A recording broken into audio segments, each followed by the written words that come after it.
எத்தனை பேர் சந்தோஷமா இருக்கிறீங்க? பக்கத்தால பார்த்து சந்தோஷமா இருக்கிறீங்களா? வாசிக்கலாம். சாலமோன் எழுதின நீதிமொழிகள் 3ஆம் அதிகாரம் 6ஆம் வசனத்தை வாசிக்கலாம். உன் வழிகளில் எல்லாம் அவரை நினைத்துக்கொள், அப்பொழுது அவர் உன் பாதைகளை செவ்வைப்படுத்துவார். இன்றைக்கு தலைப்பு உன் பாதைகளை செவ்வைப்படுத்துகிற தேவன்.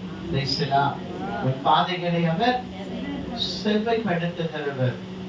ஒரு முதலமைச்சரோ ஒரு பிரதமரோ ஒரு மாநிலத்திற்கோ ஒரு மாவட்டத்திற்கோ புறப்பட்டு போகும் பொழுது முதலாவது அவர்கள் வழிகளை நான் என்ன பண்ணுவாங்க?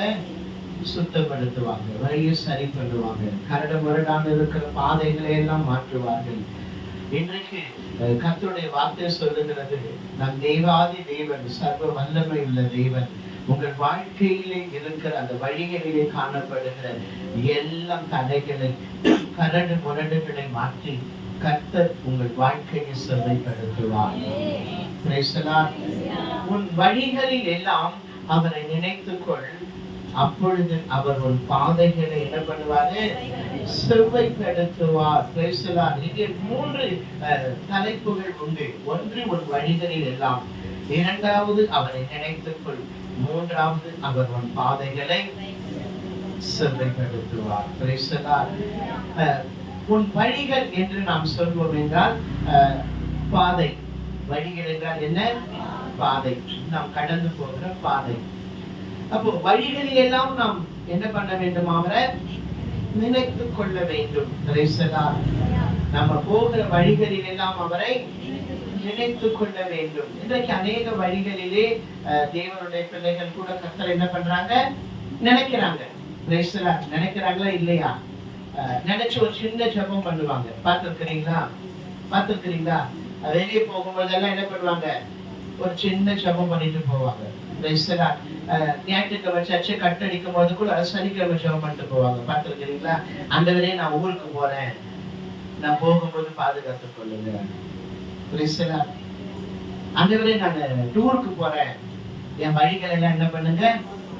செவ்வைப்படுத்துங்க. நீ ஓய்வு நாள் ஆராதனையை விட்டுட்டு ஊருக்கு போவ, டூருக்கு போவ, சொந்தக்கார வீட்டுக்கு போவ, எல்லா வீட்டுக்கும் போவ, எல்லாத்தையும் செய்வ. ஆண்டவர் உனக்கு முன்னாடி என்ன பண்ணணும்? வரணும். அதனால ஜெபம் எப்படி சொல்றாக்கிறோம்? ஆண்டவரே, உங்களுடைய சமூகம் எனக்கு முன்பாக வரட்டும், உங்க மகிமை என்ன பின்னால காக்கட்டும். ஆமா, நீ சபையை விட்டுட்டு ஓய்வு நாள் ஆராதனையை விட்டுட்டு அப்பதான் ஊருக்கு போவ, ஆண்டவர் அதெல்லாம் விட்டுட்டு உனக்கு முன்னாடி வருவாரு. இப்படி செபிக்கிற ஜெபங்கள் எல்லாம் உண்டு. தேர்வுக்கு ஆயத்தமாக்குற அந்த பிள்ளைகள் கூட அந்த தேர்வு நேரத்துல எல்லாம் படிக்க மாட்டாங்க, ஜெபம் பண்ணிட்டு போயிடுவாங்க. ஆண்டவர் கொஸ்டின் என்ன பண்ணுவாரு? அவுட் பண்ணுவாரு. அப்படியா? இன்னைக்கு நிறைய பேர் என்ன பண்றது? ஜெபிக்கிறதே கிடையாது. ஜெபம்னா என்ன தெரியுமா உங்களுக்கு? சவுத்துல போய் முட்டிட்டு ஒரு ஜெபம் பண்ணிட்டு போவாங்க தெரியுமா? அதுதான் ஜெபம். எந்த நேரத்திலும் எந்த ஜெபத்தையும் கர்த்தர் கேட்கிறவராய் இருக்கிறார். அதுல எந்த ஒரு மாற்றமும் கிடையாது. ஒரு சிறு ஜெபத்தை ஏறெடுத்தா கூட கர்த்தர் என்ன பண்ணுவாரு? கேட்பாரு. ஆனா நீ எந்த சூழ்நிலையில இருந்து ஜெபிக்கிற அதை கர்த்தர் பார்ப்பாரு. 24 மணி நேரம் உனக்கு நேரம் இல்லாத 1 மணி நேரம் சவுத்துல போய் முட்டிட்டு ஜெபம் பண்ற அதை கேட்பாரா? 24 மணி நேரம் டிவி சீரியல்ல ஊர் கதை, உலக கதை, பஞ்சாயத்து கதை எல்லாத்தையும் பேசுறது, ஆனா ஜெபிக்கிறதுக்கு என்ன இல்லை? நமக்கு நேரம் இல்லை. நேரம் என்பது நமக்கு தேடி வராது. நேரத்தை நாம் காலத்தை பிரயோஜனப்படுத்திக் கொள்ள வேண்டும். வேதம் சொல்லுகிறது, காலத்தை நீங்கள் பிரயோஜனப்படுத்திக் கொள்ளுங்கள். நாட்கள் பொல்லாதவைகள் ஆனதால் காலத்தை நீங்கள் பிரயோஜனப்படுத்திக் கொள்ளுங்கள். உன் வழிகளில் எல்லாம் அவரை நினைத்துக் கொள், அப்பொழுது அவர் உன் பாதைகளை செவ்வைப்படுத்துவார். என்ன வழி? இன்றைக்கு உன் வாழ்க்கையிலே நீ எந்த வழியிலே கடந்து போய் கொண்டிருக்கிறாய்? அந்த வழியிலே கர்த்தரை நினைத்துக் கொள். இன்றைக்கு உன் வாழ்க்கையின் வழி எப்படி இருக்கிறது? இன்றைக்கு உன் குடும்பத்தின் வழி எப்படி இருக்கிறது?